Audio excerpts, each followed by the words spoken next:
a couple of minutes, Zameer, then we'll start.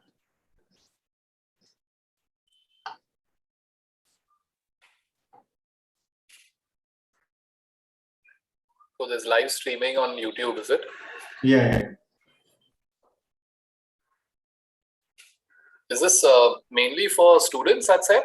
Or is it open? So it is open, but obviously, I mean, the target audience are the students. Okay.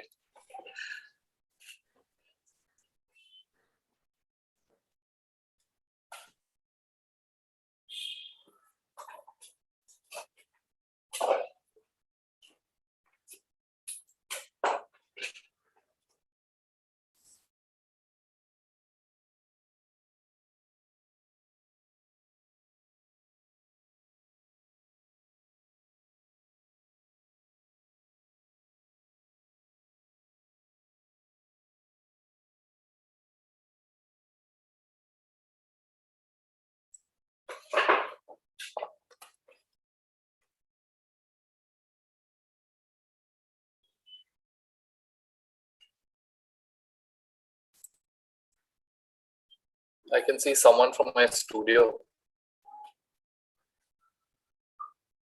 Janvi, you don't hear enough of me or what?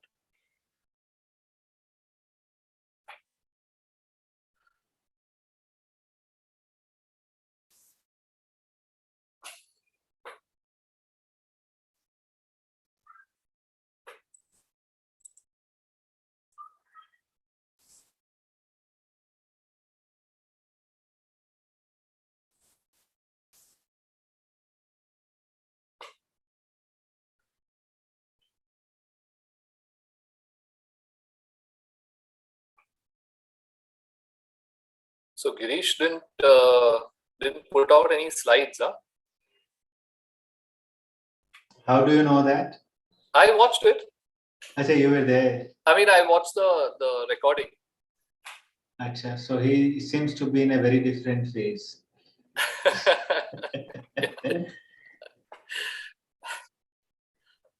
So it's lovely to hear, the solid, the solid designers who are, kind of, detailing with that kind of, gusto, all the values I'll probably be presenting stuff like that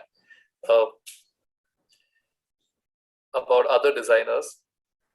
Yeah, that would be nice because we need to learn, and we also need to see how a particular designer sees that and how they are sort of reflecting on that and how do they build around it. So I mean, it's worth it. Even Kopal was good, Zameer. वो जो honest structures का है ना, that Himanj, I don't know whether you know, but listen to that. I think it's very good. It's a very different take, and we need to know as an architect those kind of take when they are working. When a furniture designer is looking at things, their ideas are universal. Universal is local. That's what, in short, they are sort of trying to do it, and incredible work.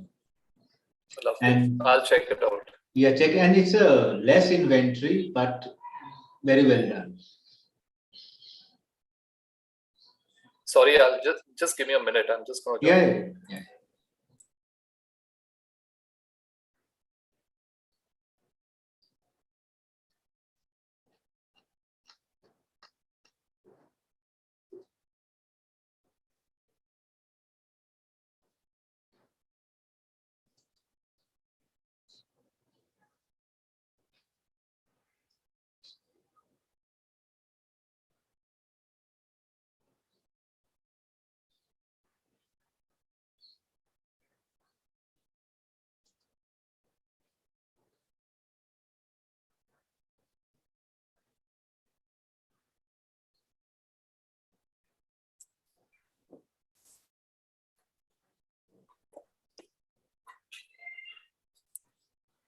I think now we have got good numbers, and slowly I think it will cross 50.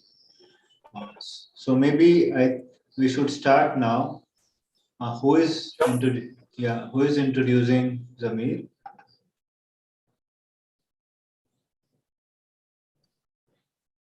Harshit. Who is doing that? Yeah, I'm Okay, okay. Shall I go? Yeah, let's start. Let them join. I think we should start. Yeah, Let so others good start. evening. Yeah, so good evening, everyone. I welcome you all to Straight Talk Lecture Series. My name is Harshit. The series invites speakers who are engaged with particular aspects of architectural design and production in their practice to throw light on topics that are central to the architectural profession, but less discussed or theorized within academia. This year, the thematic focus for the series is architectural detailing in the realm of theory and practice. Today's Straight Talk is on Details and Idealogy by Zameer Basrai. Zameer Basrai is co-founder of the Basrai Design Studio. He has degree from SEPT University and MIT US.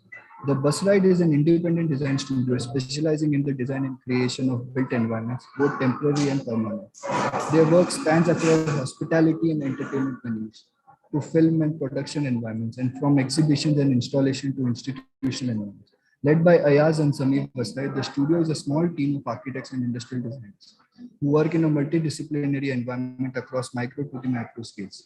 Apart from design, the studio has diverse research interest in heritage conservation, Islamic architecture, and urban futures. They work from Mumbai and Goa. So without a further ado, I welcome you all, Mr. Sameer Basrai.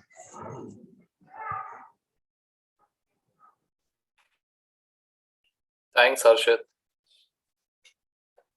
Thanks, Samkat, for having me. I'm going to just share the screen and then just chat about what we're going to do.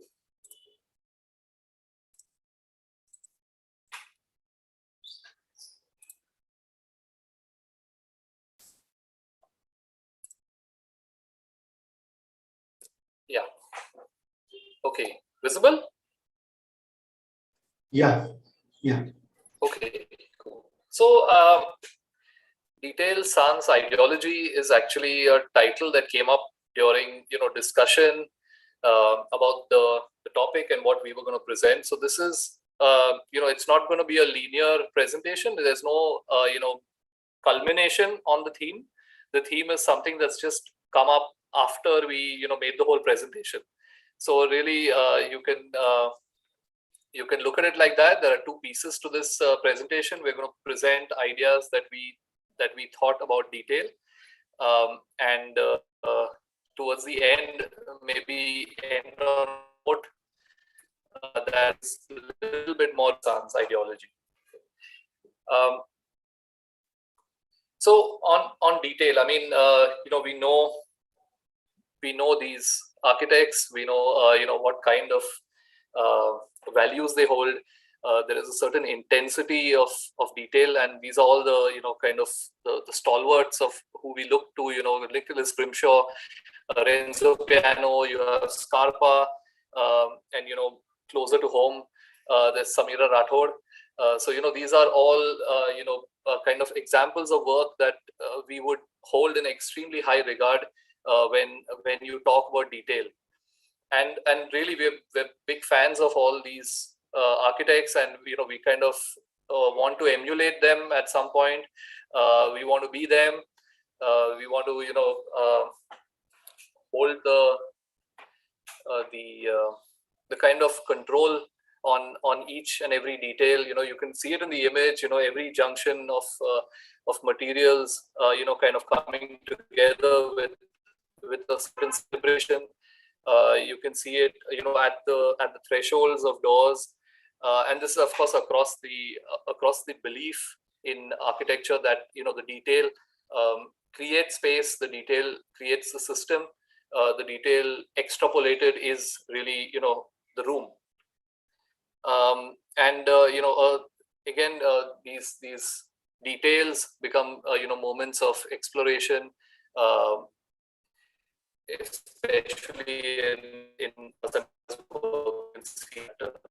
clearly. Now, we start with a little discussion on some of the embedded values that this detail has, at least the approach to detail, and how it creates a bit of an ecosystem. I think our first and most primary emotion around good detailing is longevity. I think that's been kind of even a pre-modern stance. You're always looking at something that is going to outlive you. It's going to it's going to handle wear and tear well.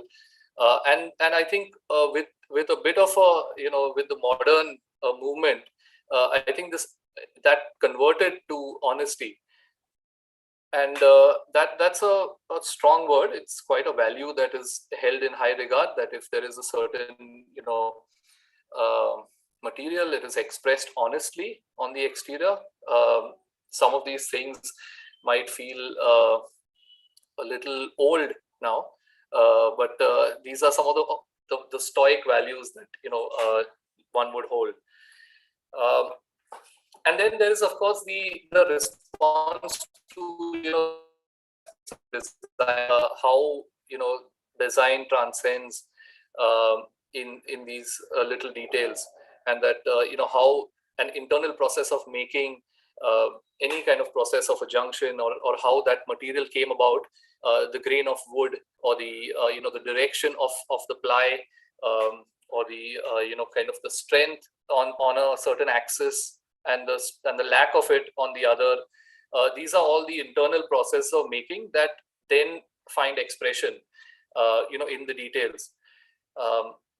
And then it can also have a sense of organizational logic, that how certain things are organized. So at a larger level, if rooms are coming together in a certain way, if there is a celebration of light in between each room, then that becomes the organizational logic. And the tectonic actually then follows that the detail represents that organizational logic towards the outside.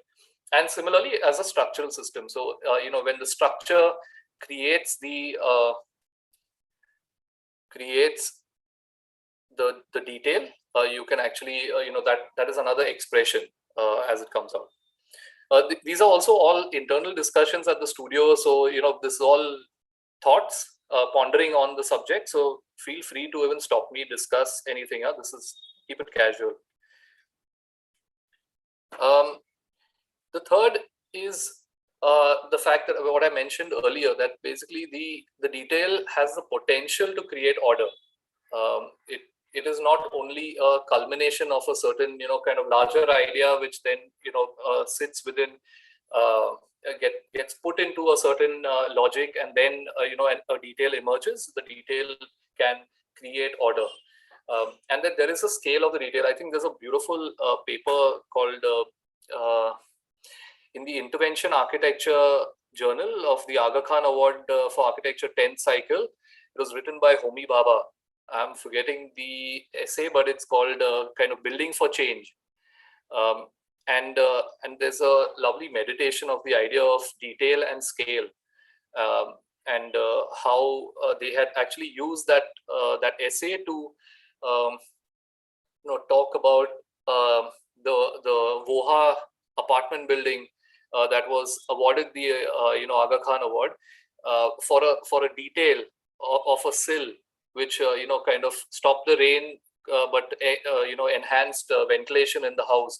And that how a detail like that in an apartment in Singapore can be looked at as extremely trivial, but it can also be looked at as one of the most scaled up kind of occurrences in the city, because you have so many apartment buildings across the world. If you think about certain details like that, which are then suddenly kind of scaled up. So there's a very interesting meditation on the idea of detail and scale, which is a lovely essay. Of course, the detail is also an expression of material,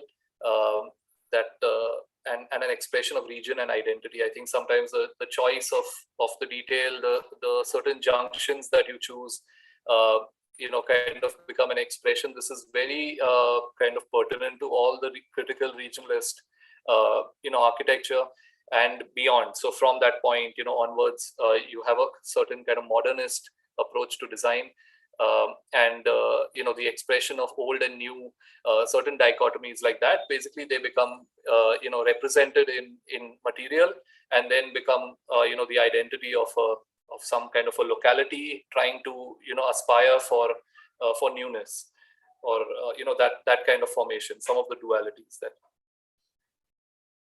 And of course, then they are emergent from engineering and technology, and kind of also integrated ornamentation. So the detail has the potential to be the ornament, of the building, of all the space actually. So this is just 5 values we thought about. I would, I think, say that some of these values are alien to us. The way we approach design at the studio, it's we don't follow these necessarily, but we hold them in extremely high regard. So I think now from here on, the presentation can be seen in a different light. The idea was to establish a certain kind of paradigm for detailing, and what are some of the embedded values in the detail that are kind of practiced. Right, we all come from a modernist education, and these values were in extremely high regard when I graduated from CEPT, and of course they've molded quite drastically and very violently into a new kind of approach to detail. So we'll now discuss some of the work after this. So of course the idea that some of these values got a little muddled with my master's in history, theory, and criticism. You understand the criticality and some of the even the lightness with which we assume that all these details are good. I think some of that broke. Some of the preconceptions of undergraduate education broke.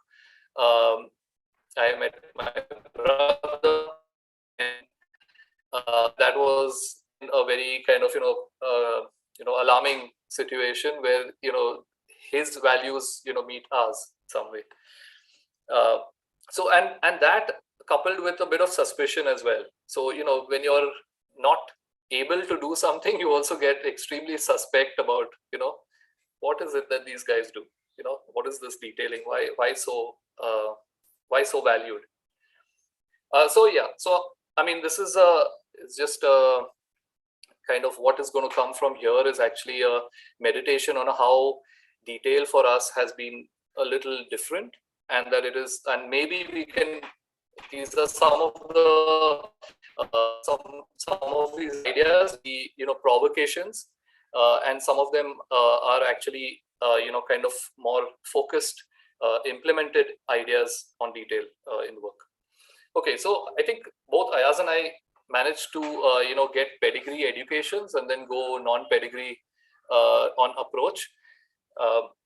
This was our first project that we kind of worked on. It was a Channel V studio, and really it was a place where they had minimal budgets, and they wanted a place where they could shoot absolutely everything. So they had, of course, an office which they wanted to shoot spaces in.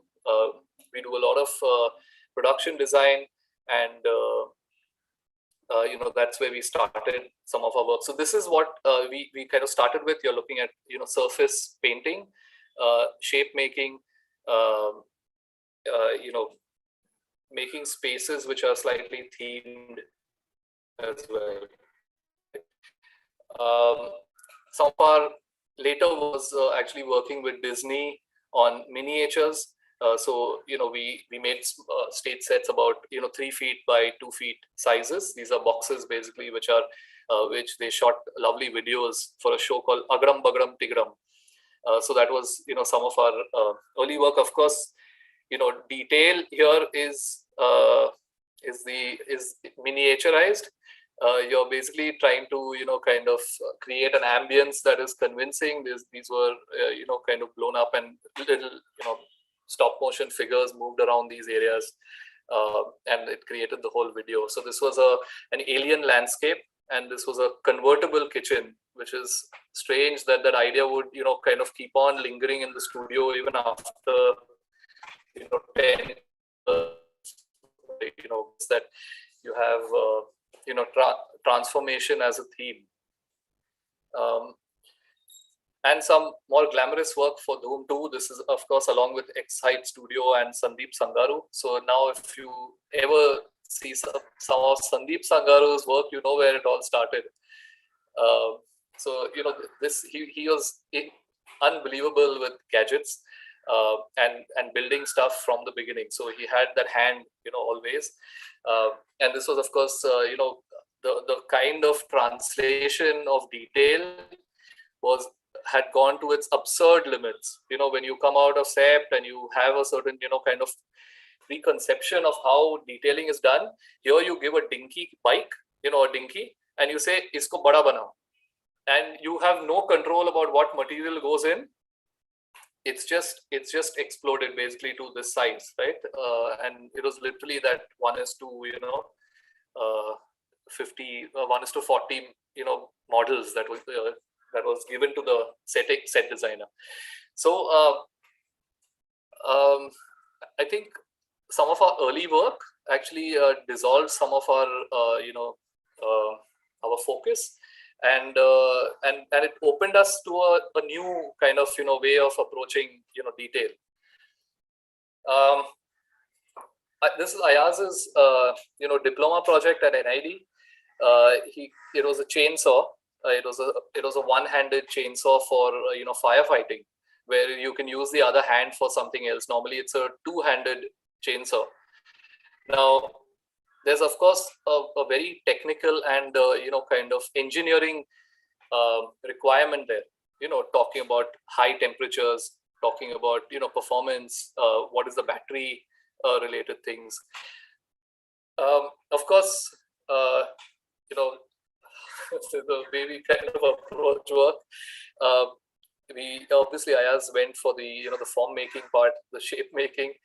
There's a certain kind of a form language that was evolved through the idea of aggression, and this is some of the work that was kind of early NID. So at one level now, Ayaz was basically termed this the irade nek, baki sab fake. So in a sense, we had a we had a good sense of what we should be doing. Our ideals were set, but the way we started together, some of the making was quite kind of skewed, and when we started from a different kind of location. I was recently gifted a T-shirt with this, so I think we're still consistent on the on the approach. And strangely enough, 10 years after that, we kind of published this in the Death of Architecture exhibition, where we kind of extrapolated the idea of irade nek baki sab fake to the idea of a local architecture. So the idea of local, and what we basically were trying to get into was that there are certain materials and details and formations in theory that when practiced actually do not meet some of the performance criteria that are technically supposed to be associated with local. And this was some of that, our resistance is as deep as the cladding on a building. So, we do token materials, we, roam around a village, we find some stone or something, which they're using, we put it in our building and we feel that we've done good architecture. The performance there is visual. It's also, kind of not impacting anything in that locality. And so what we were actually talking about were that if we can remove, symbolism of these materials and the connect that they have to, local, and remove the word local entirely from the vocabulary, of architecture. So this was that. It came to Ahmedabad as well. This was the mill owners. This thing, I don't know if you all are, I think you all are young. You all might have missed it.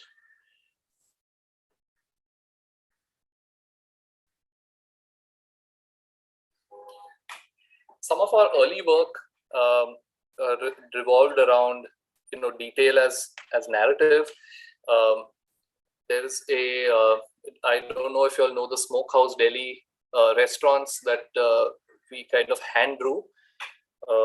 Again, a little before your time, but the idea was that these are how do you create a story which is beyond the the tectonic or the meeting of some of your built elements, right? So what detail do you put into that? How can you tell a story which is even more kind of broad than some of the elements that you're used to having at your disposal when you're detailing? So the Smokehouse Delhi this of course was deep recession interiors. You paint this. Sorry, just a minute.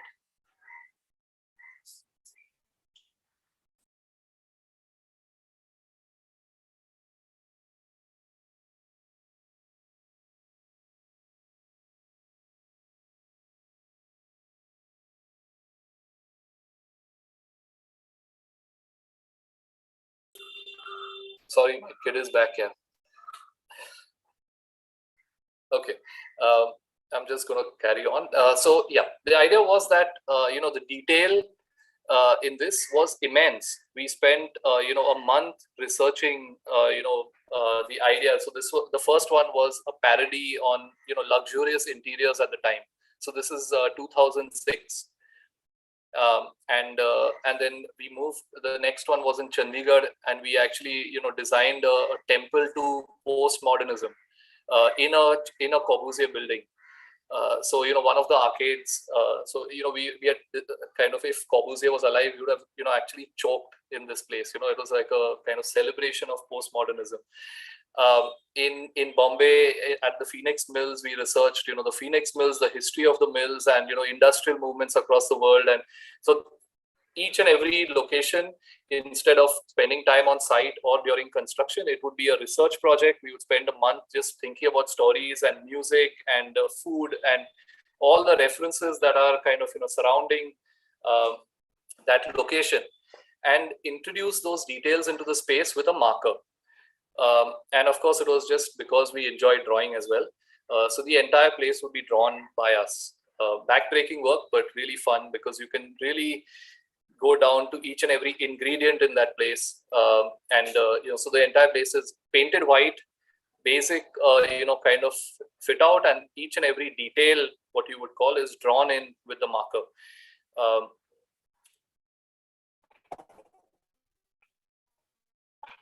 Yeah, this is what it kind of looks like. This is the ambience. We did 8 of them before we felt old age basically is hitting us. So and then we started to collaborate with artists, other artists, and we kind of gave this out to others to collaborate with. But each and every reference of the music ties up with the books that are there, with the little objects that are on your shelf, the player. There's a certain time that is expressed in each of the, it's an era. So this entire thing is one story. You can look up any name in any Smokehouse Delhi and it'll all make sense in that one story. So, that's the idea of it. It's a hyper detailed space, but has absolutely no construction detail.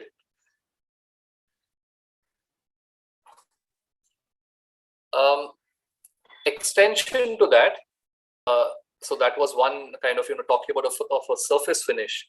Really, we are looking at detail as effect. So this is almost detail as pure effect. We were at early in our career, we would be kind of met with some of these things of budget versus vision, right? I mean, you will also at some point, and that you have a broad vision, and you've been seeing design and architecture of all kinds, and you want to make it. You want to do something like that, of that scale, of that intensity, but a certain budget doesn't allow you. So there is a certain way that you would approach that project purely as effect. So you'd say that, okay, there is a certain aspirational project that has a certain effect, and you are detailing yours so that you can achieve effect, not build it as it is, right? So, I mean, this is the smokehouse room. It was a beautiful crescent-shaped site.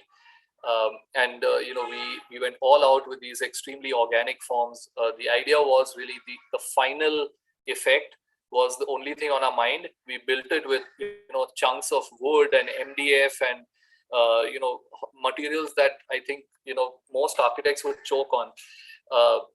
You would basically be built it with the roughest of things, flexi ply, so these are, and of course the surfaces were complex. They had to be executed with a certain intensity, and there was long hours spent on site drawing these shapes, and all the junctions were kind of resolved on site. It's just that there was a certain lack of material detail. It was very similar to that dinky, which was expanded to that the Dhoom to the Crazy Kiare size, basically, right? So this was the final effect in mind. It was built with materials that were absurd, and of course the effect is finally the what do you call it? It's the decider, or it is finally the penultimate thing that you are kind of responsible to, right?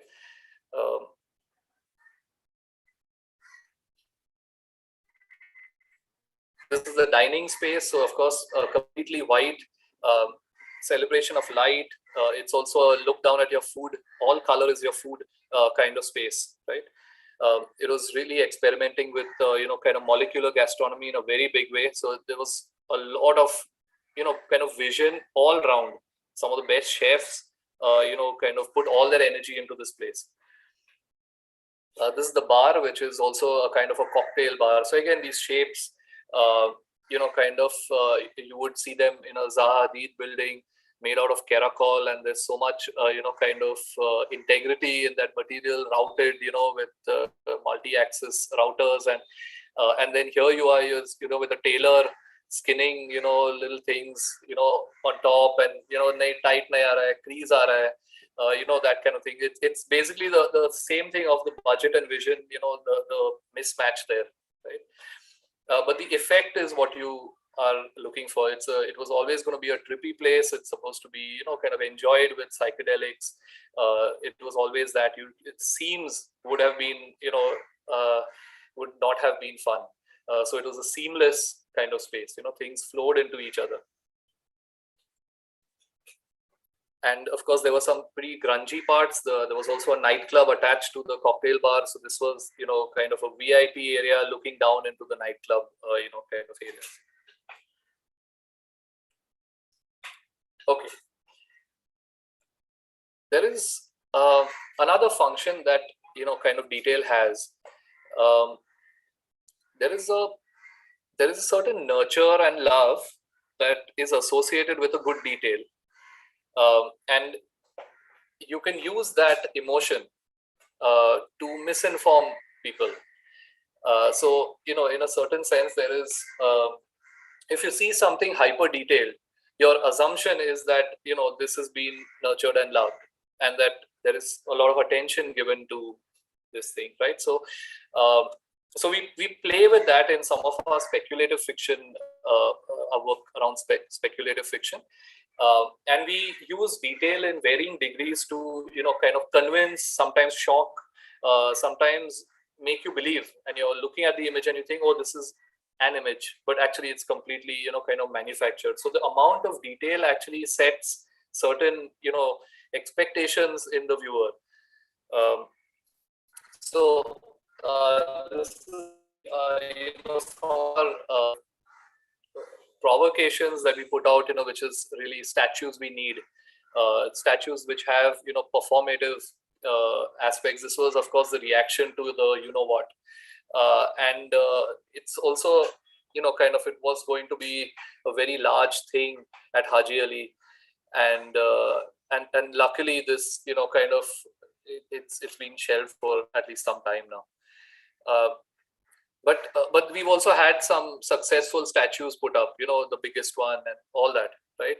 So the idea is that you're building so much, and this was supposed to be a critique of, the statues we actually need, which they build so much, they need to perform, they need to do something to the environment, they need to do something for people. So, this was some of the provocations around that. And the fact that, we ended up detailing everything, it just creates a certain emotion that is that it's been cared for, or it's kind of this is something to take seriously even, right? um, Anything that could be shabbily put out might not actually kind of win that emotion. This is the MK Gandhi offshore e-waste processing facility. So I mean, of course there were a lot of offshore facilities because we were creating one at that time, but this was a kind of a reaction to that. So these would be interesting if the charkhas pan India could kind of cleanse the air, and that they all have kind of scrubbers attached to them. So again, performative statues, it doesn't mean that that Gandhi has any less respect. In fact, Gandhi will continue to perform in that sense. And of course there are more, the R.K. Lakshman Common Man vertical cemetery,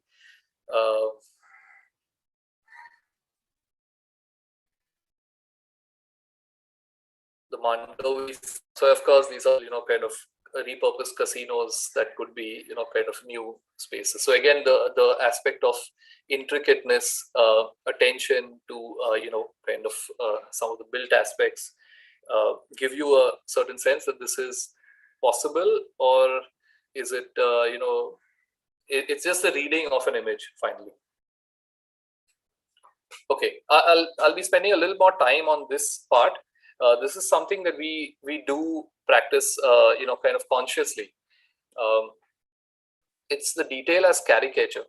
Now if the detail what would have started as an idea to create sharing platforms for architecture projects has kind of evolved at the studio in an interesting way to allow various kinds of detail languages to exist within the same project. So for example, if 3 or 4 people are collaborating at the studio on a project, it becomes the framework of sharing the detail actually. So this is the detail as caricature. It is about creating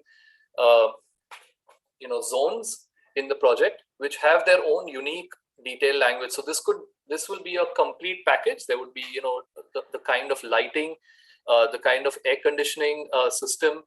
So the entire services part would be all conceptually thought of for that cluster. It would be a smaller zone in a larger project. You would think about the material language. You would think about specific kind of detailing in that material. The geometries would be kind of different, and it creates a certain discontinuity in the space. So your transition from one zone to the other is kind of exaggerated because of the hyper detailing in each of them. So this was the Leo Burnett office recently kind of done. The office was designed as 4 zones. It was as 4 clusters. And each cluster, again, on the left top is the diagram of each cluster where you have an amenity. It could be, in the case of Leo Burnett, a library, a greenhouse, immersive pods, basically, immersive media pods, and a cafeteria. So there were 4 kind of hubs that were created, clusters. Related to that, you have all the office-related, functions, which are desks and meeting spaces and phone booths and informal meeting spaces, and so you create a cluster of each. So this on the left top is one cluster. You see the plan going all round when you start adjusting all the clusters together, and this is of course the final plan that that was built. So again, the library, the library cluster would follow silent details. We would work with certain rhythms that are formal. You would hide the services. All that would be basically part of the library approach. When you go to the greenhouse, Then there is a certain, kind of, I mean, I've not got the pics, but it's white and it's decorative. It's got plants are the, kind of centerpiece of the place. They're growing plants there. They're also giving, the plants as gifts to their visitors. And so that becomes like a kind of a ritual around that cluster. The cafeteria, of course, has got a capacity of 150 people in a large arrangement where you can also work and kind of meet. So each zone is caricaturized with their kind of related details, and all 4 zones could be given to 4 different people at the studio. So there's a certain project sharing related to a certain discontinuity on site as an experience, and the position of detail kind of central to that. Detail was the discussion really in that space.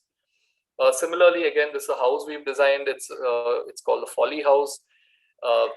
It's a fold out kind of, one location is called the Study Folly, and the space is just kind of organized around many objects, and each object was basically, so the lack of connection between each object allows it to be shared.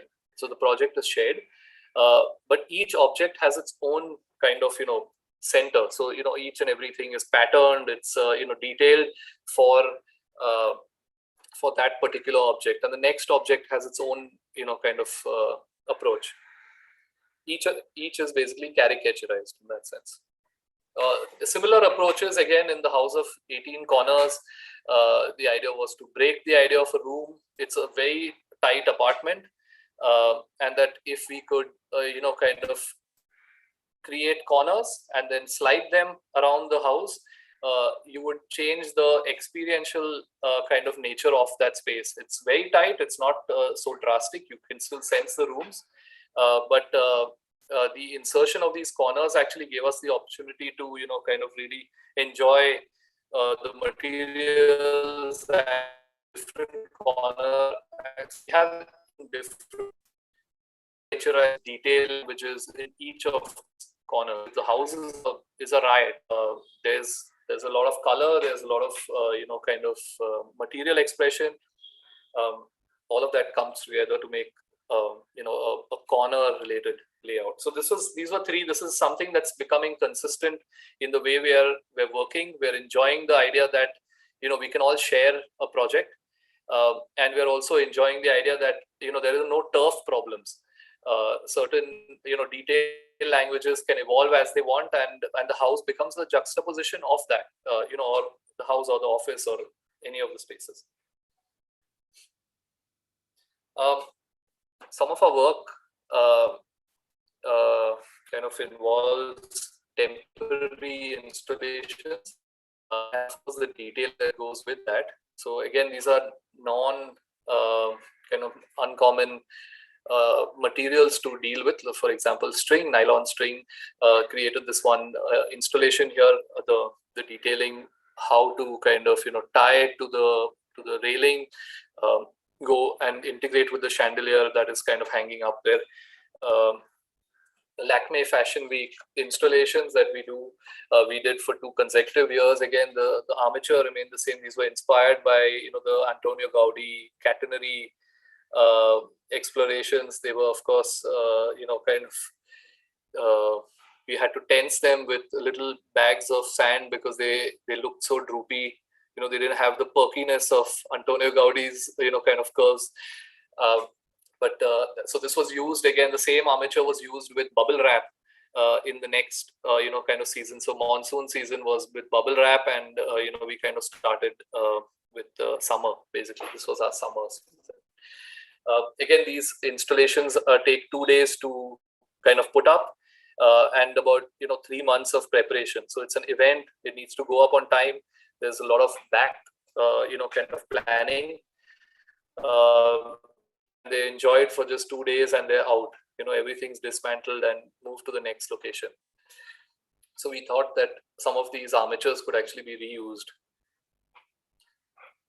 There was a sandcastle set for Disney, Of course, this is work in progress, and the idea was that it's ephemeral in the sense that it put it on the beach so that we could actually just let it go once the tide came in. This is for a TV show called Bring On the Night. There were a bunch of friends who were, creating a party venue in their house, and we were kind of doing the set design for the space, and the idea was that we could not actually end up doing too much detail, because that would look, kind of on screen definitely look unconvincing. So, we had to do it ourselves. Most of this work was kind of done by ourselves. Things were hung droopily, not perkily. It was done in a certain way that, for people who have no design background would actually be able to kind of, put an environment up. Okay. I think this is an important kind of learning for us. We are part of a collective called the Bandra Collective. It's 6 architects in Bandra. We work together and we work on public projects, and it's mostly pro bono. I think something that we've learned from there is actually how the detail can enable, scale. Something to learn also from Charles Correa. You realize that there was a detail, of course, but otherwise the detail was always shape. It was always a choice of material, and all the drama was finally in the plan. It was the navigation of spaces that kind of created all the drama. Otherwise, it was kind of shapes and color was actually what was used, and that is why there was a certain accessibility to Charles Correa that excited, I think, even the government. There was a all that could be created with a detail of a basic jam and a coping material, and that was the closure of all the detailing.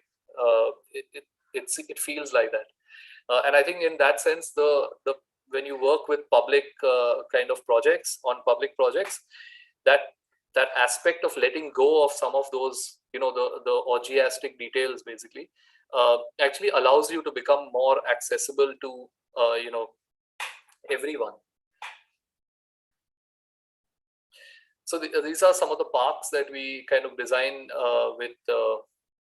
at the Bandra Collective, and we also kind of work with the community on all kinds of projects. So we came together to discuss the impact of the coastal on Bandra, and then of course it expanded further. We kind of got going on some of the parks in Bandra, and we've also been working on signage.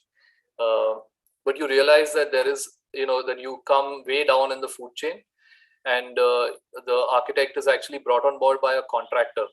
So the contractor has a contract, and there is already a bill of quantities prepared, and you have to now meddle with that bill of quantities. So the detail is as much as the capacity of the people who are going to construct, and the more accessible you create as a detail, the more, I think, the more kind of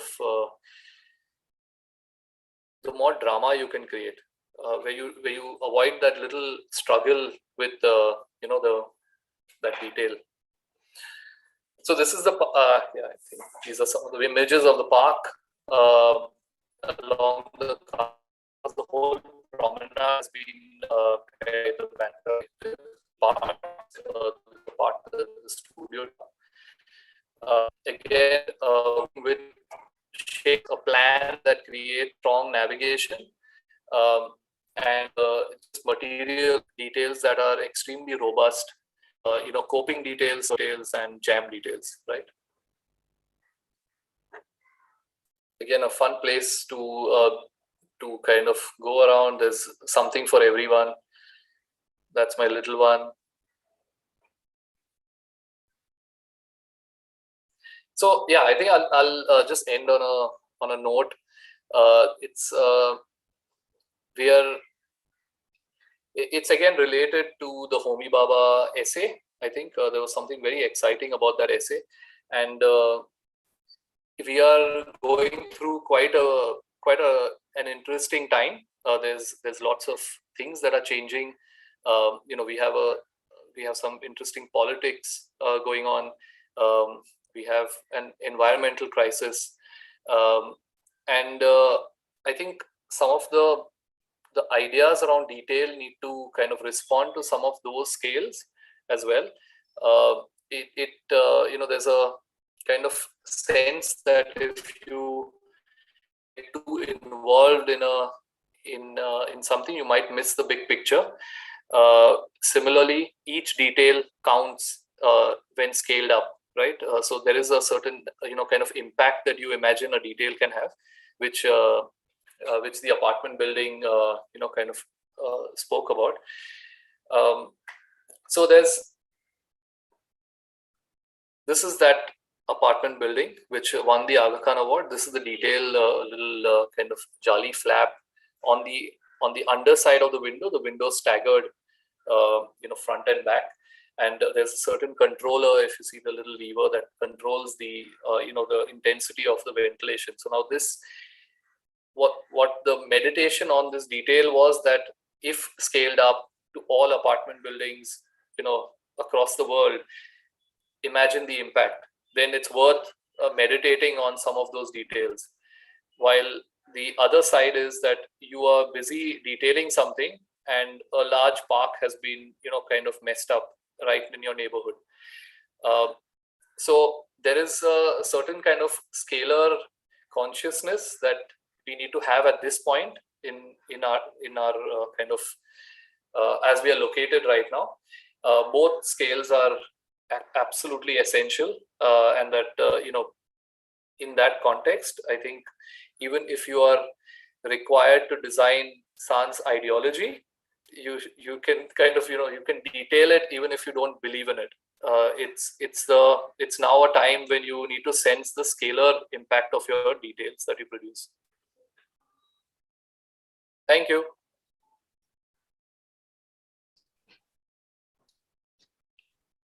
Zameer, maybe you can stop sharing. Yeah, sure.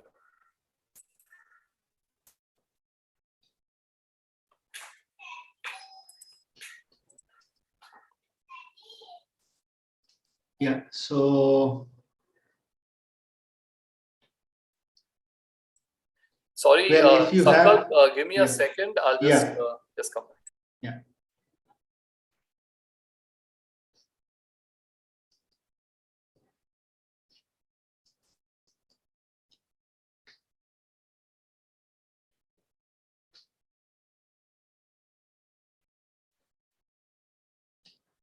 So if you don't have questions, I will start asking until you have one, because there is enough juice in this talk.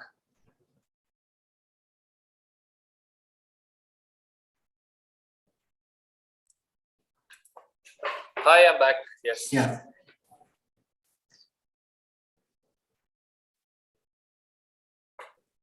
Yeah, maybe I'll sort of, by the time my students will come up with more questions, maybe I should start as a tutor to sort of reflect on what you have sort of narrated. And I found a lot of multiple levels of engagement, a very deep engagement intellectually. There were few words which were recurring and which you were constantly sort of trying to address, or at least trying to attempt to sort of tell us some or the other way. There was also questions of the trajectory of what happens when you study in a particular worldview of the modernist traditions of training. Then you move out and do a very peculiar kind of a course, which is history, theory, and criticism.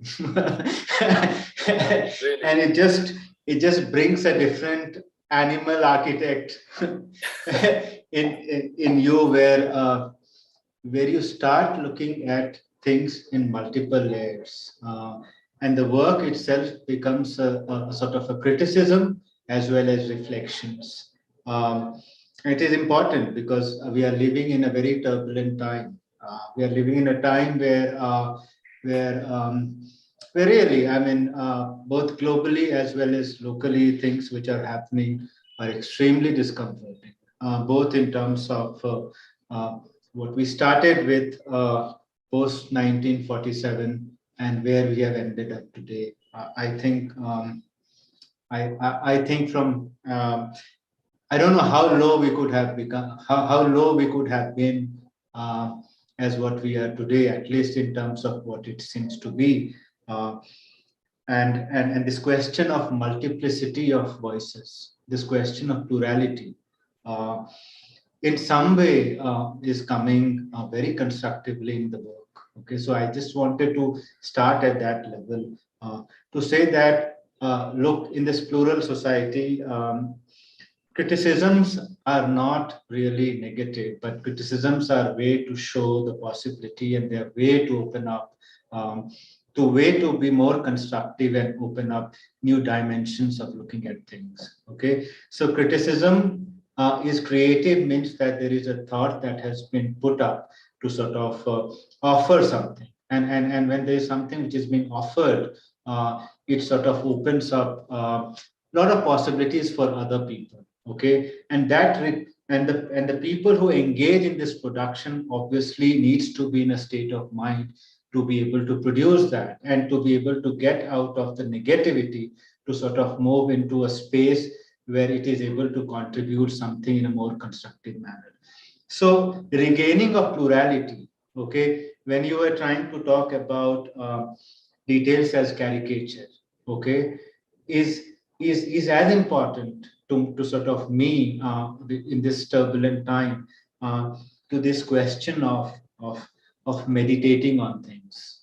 Okay, because this question of meditating on things is coming from our earlier education. I mean, you can clearly see that there is certain, every time you do, even if it is about, let's say, misinformation, even if it is about everyone or change, whatever you're trying to talk about it, but constantly there is certain degree of a continuity, or at least an awareness about why certain things are being done, because because even one can look at interiors in a very different way, and these are some of the examples, very conscious way when you were trying to sort of articulate and narrate some of these things, including uh, how much paint to take to sort of paint a sort of that restaurant, that wall, but that comes out of again a sense of detailing. Now, now this detailing, when it comes up, is something for all of us to learn, because even if it is surface, it is deep. Okay, and that's what you were trying to say about when irade nek to baki sab fake. You know, so it is indeed. If I'm just trying to connect back to that, that there is certain kind of integrity in the way in which it comes, it sort of comes right from the beginning to sort of the end. Now, now we also saw, you also ended up, maybe let me say in sort of that way. You ended up into a couple of very important pointers for all of us. One of the things which you ended up into making things accessible. Okay, and when you were trying to talk about um, public projects, okay, for everyone, accessible. So here it's very interesting because there is a diversity of work in which something is so specific, like the restaurant, you know, where in Delhi, to something which is extremely generic to sort of connect. Okay, and therefore there is this awareness and playfulness of what is apt for what, or what is appropriate for that.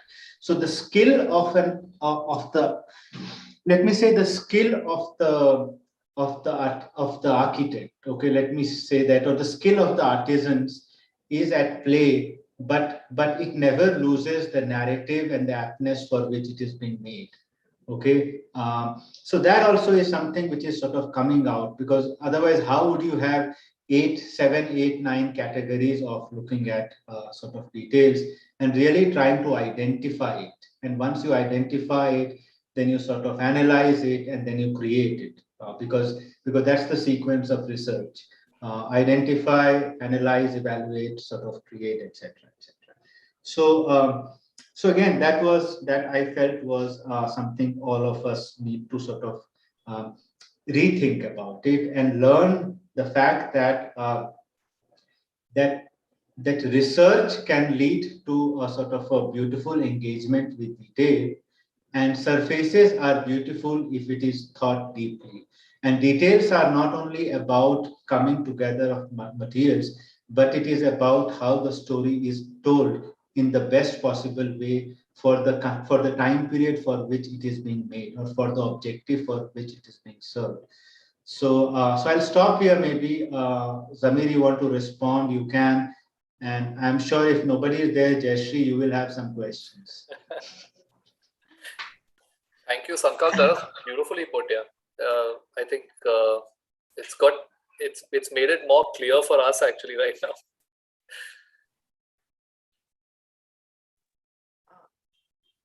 I thought hi.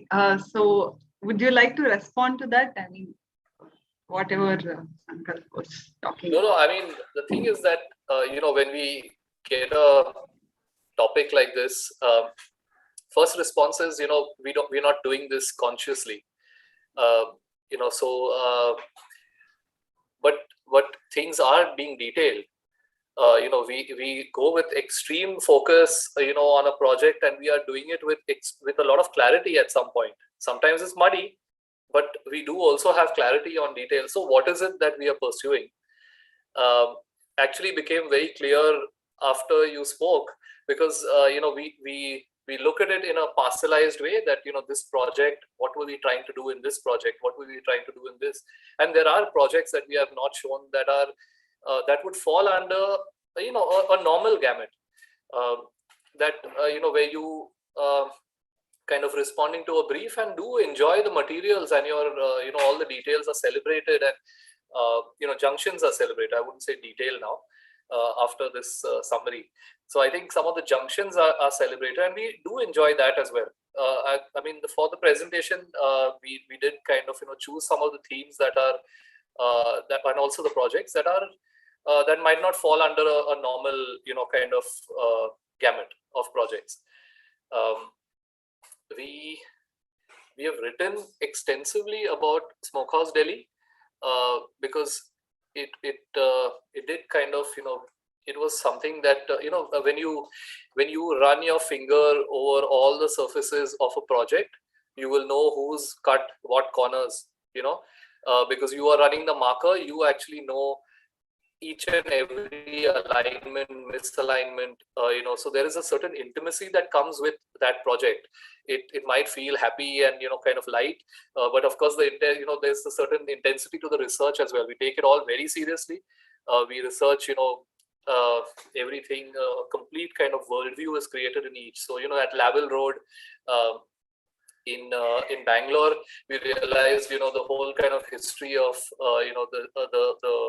there's a Colonel Lavelle, and the whole gold rush, basically. This is the colonel who kind of started all the gold the gold rush in Bangalore, in the region. And we kind of brought all the stories into that Lavelle Road kind of property, while at Indira Nagar, the Smokehouse Delhi was really all about the Garden City and what Bangalore could have been. So it's a celebration of all that in the space. So you don't get an outlet to celebrate all this unless you choose a detail or a medium that is going to allow you that. And people are coming there for a meal. They don't want they don't want to get a history lesson. So in those 2 hours, how do you engage someone? You need to use humor. So this thing called the Uncyclopedia. I don't know if you know it. It's just basically information given in the opposite way. So basically you just give any kind of straight information. It has to be the other way, right? You just turn it around, give it some twist, and you give that information, and people will register, because humor creates a much better mood. to digest information than a serious talk. So we kind of use that as a way to give the information. So it's all fun and things that you can zap on your on your phone. QR codes are also now being used so that the stories are all kind of connected, links to different pages. So at least people have something to start a conversation and maybe sustain it as well. Like if you find 3 or 4 tables discussing garden cities in Indiranagar, we would have succeeded basically.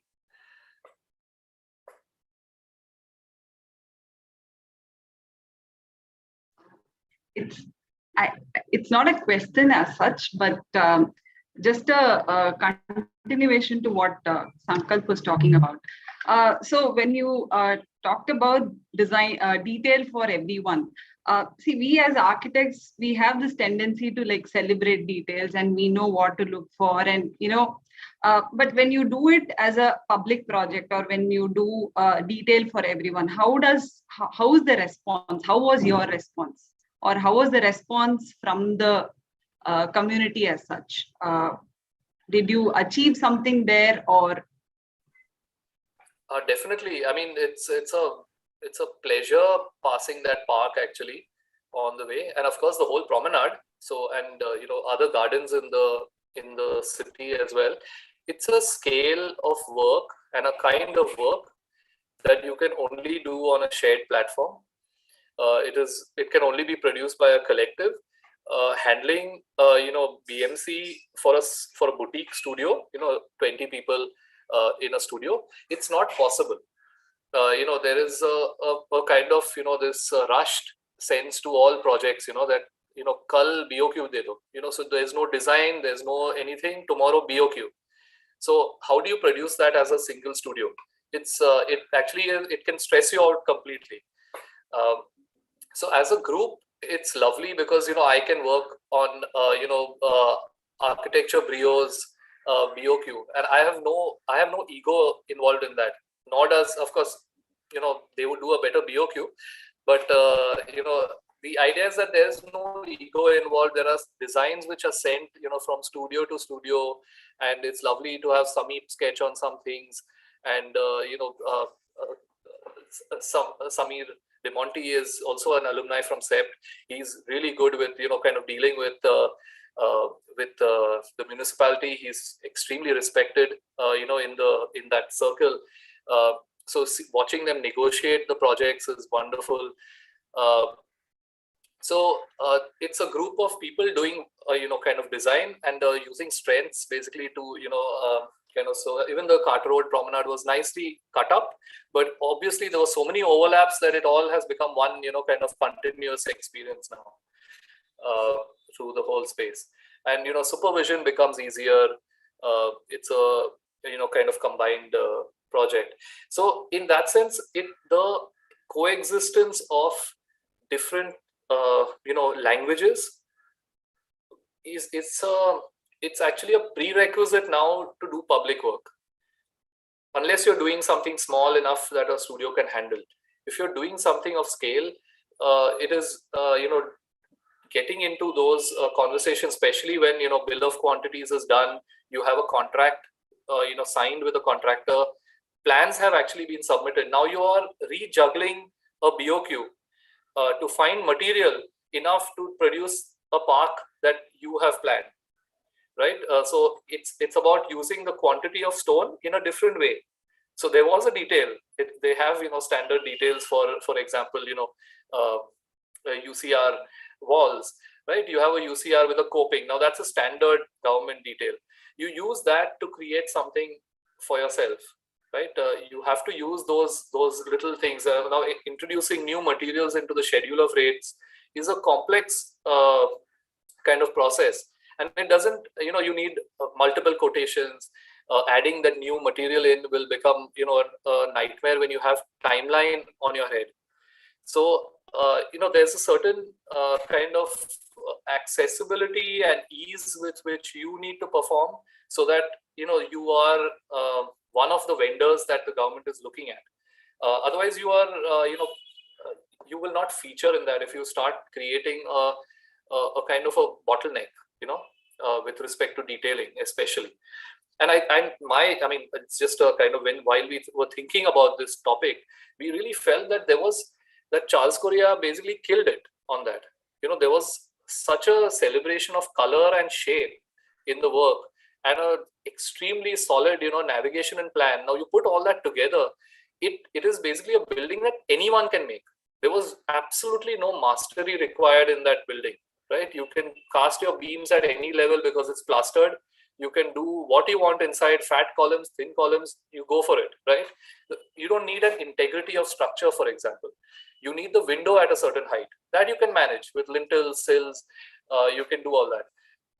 And then you work with color and that whole animation of the plan, and that's your space basically. And when you have so much mastery in doing those few elements, you become extremely accessible to everyone, and everyone can see the value in your work.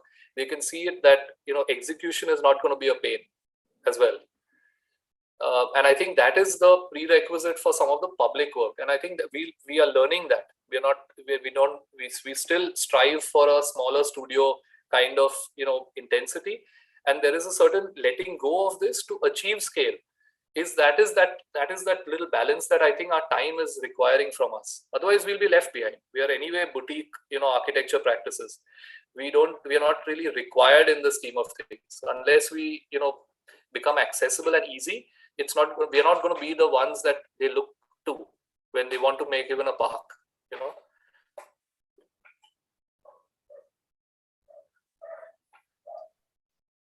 I had a question.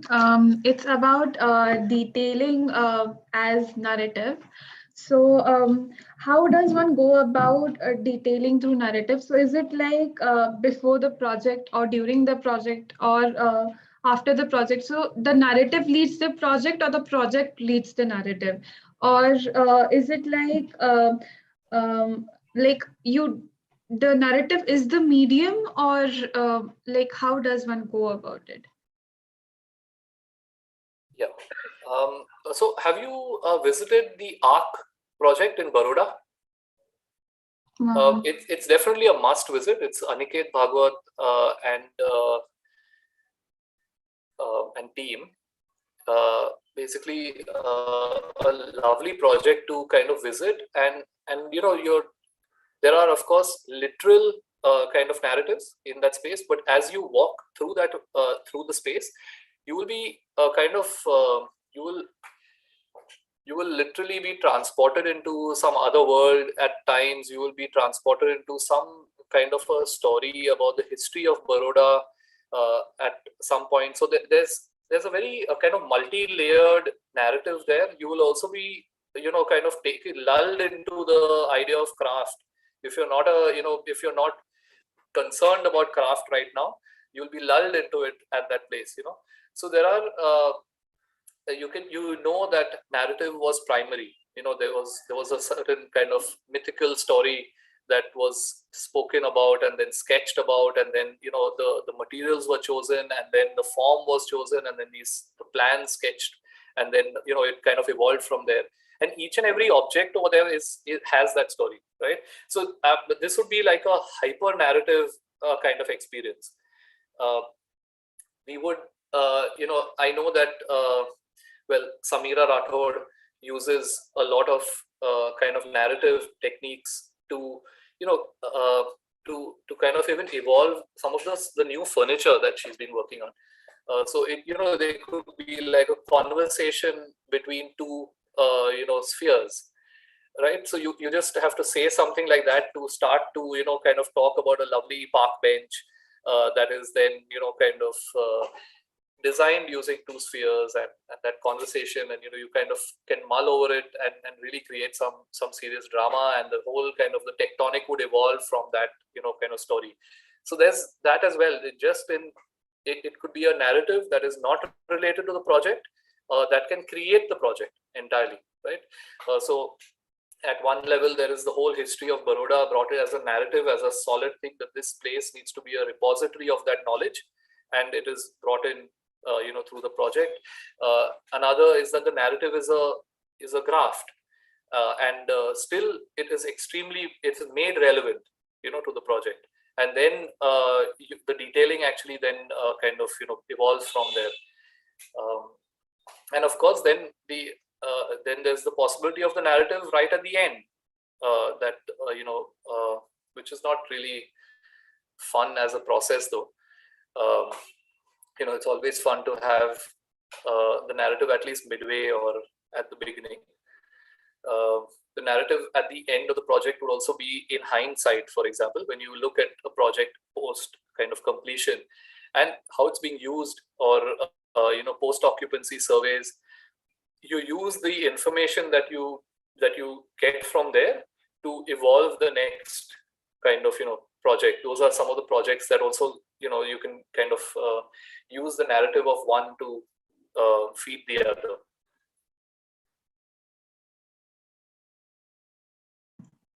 Thank you, sir. Anything that makes you excited to detail is valid.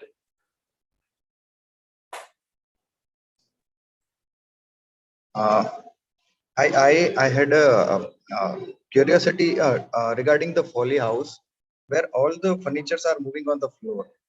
So, what are the challenges you faced during the execution, or as well as the selection of the material?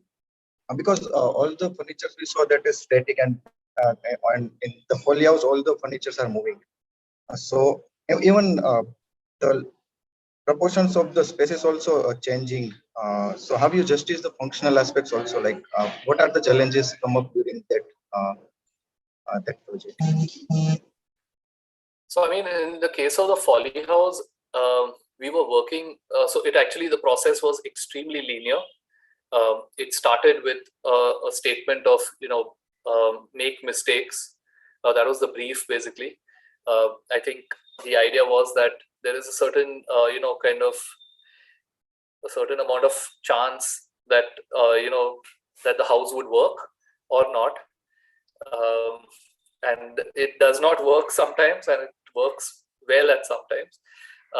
But the brief was very kind of open, and the idea was that the kids there would be inspired and would kind of feel that this is how space can be structured, right? So I think it was extremely linear. It started there. There was a diagram produced.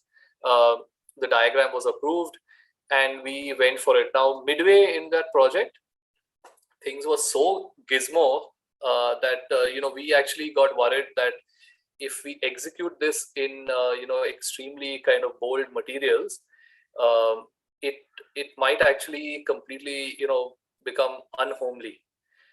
So we actually went back midway in the project to really start to detail this out in timber, and kind of go with conventional carpentry to actually design some of those movements. Now, of course, the movements are very complex. There are tracks on the floor, things open and close, accordion ways, also asymmetric, and there's also a kind of free flowing topography which has multifunctional kind of use. So in that sense, I think the detailing had a bit of a U-turn, and we started again on some of the detailing. We were actually using materials that were going to be molded and routed, and we actually went back to a slightly more classic choice of material. So the material language and the space, I think, are balancing each other right now. The space has a very art gallery like vibe, but when you're closer to the objects, they do feel kind of personable. They don't feel alien, basically, to the home, at least. A lot of the patterning and the detailing was actually to imply some of the movements of the opening. So how things are opened, the patterning was actually done, for that. Yeah, thank you.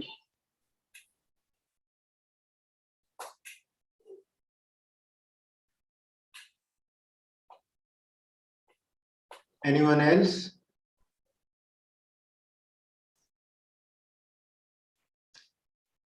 Okay, so I think will close the session now. Thank you, Zameer, for such a wonderful presentation. And it also has triggered students to look at detailing in a multiple way. It's not only about putting things together, but there are multiple layers to arrive at the detail. So I hope that you guys are following his work. At least some of us are doing. It's very interesting because again, the background of education helps a lot, because if you look at the kind of research, the rigor in that in trying to produce work also comes from the specialization of someone who is looking at history from a very different point of view. And Zameer, today morning, we had Gauri's lecture, and she was trying to look at from the lens of history again, look at buildings, and she was trying to correlate how a small shift in detail and what happens. Okay, so she was trying to look at somewhere around First World War, that period, and she was trying to look at spans and trying to say that when was reinforced brick introduced, what was happening before that.